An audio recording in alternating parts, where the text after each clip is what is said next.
black shell of the printer was subjected to a buckling analysis. The black shell must be structurally sound should the 3D printer be placed in storage where boxes could be stacked above it or if a board user sits atop it.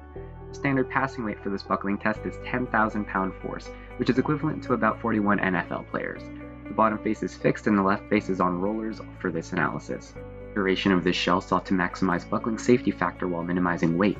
For the 5th iteration, the black shell improved its buckling safety factor by 28%, reduced its weight by almost 46%, and resulted in about a 74% improvement overall.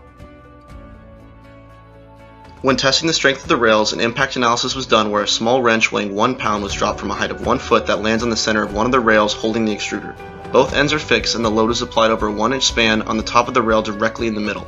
For the impact, 5 different time pulses were used for the impact force calculation, giving 5 different forces for the static analysis to be performed with. There were 3 iterations, a cylindrical rod, a square rod, and a square rod with fillets. The cylindrical rod gave the smallest max stress and displacement for the smallest comparative cross-sectional area for every different force. The rail does not yield for the 2 smallest forces. A closed-form solution was done showing that the max stresses and displacements are relatively accurate. As the extruder heats the filament, it's subjected to a max temperature of 220 degrees Celsius. A static study is conducted to analyze the effects of the stresses and displacements from this temperature. The original extruder consists of several infinite stresses on the edges of the center cylinder. In order to eliminate these stresses, fillets have been applied at all connecting edges on the cylinder. However, the size of the fillets proved to affect the final results, and thus 4 different iterations with different size fillets were produced. As a result, it is found that while a fillet size of 0.7 inches resulted in the least amount of stress, the fillet was ultimately too big for the part size, and thus the 3rd iteration with the fillet size of 0.5 inches is the final design. MAE testing involved a varied planar and sensor drop test analysis as well as a fatigue analysis measuring minimum cycles to failure. Our original outer shell showed that it was unable to properly distribute force and that it needed another part so it would work effectively. The first iteration was to create fully encased sidewalls, which drastically improved the structural rigidity of the part and increased the life cycle by about 300 times, but ultimately lacked air circulation.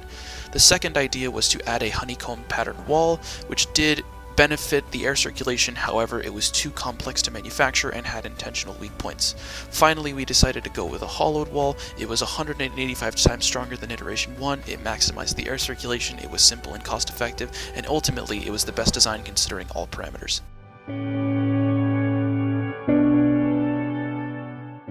A thermal study was conducted on the extruder to analyze the dissipation of heat on the part's fins.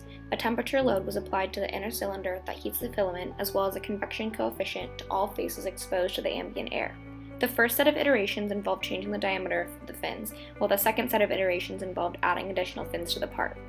It was found that a diameter of 3 inches was the prime size for the fins, as it lowered the minimum temperature while also maintaining the structural properties and strength.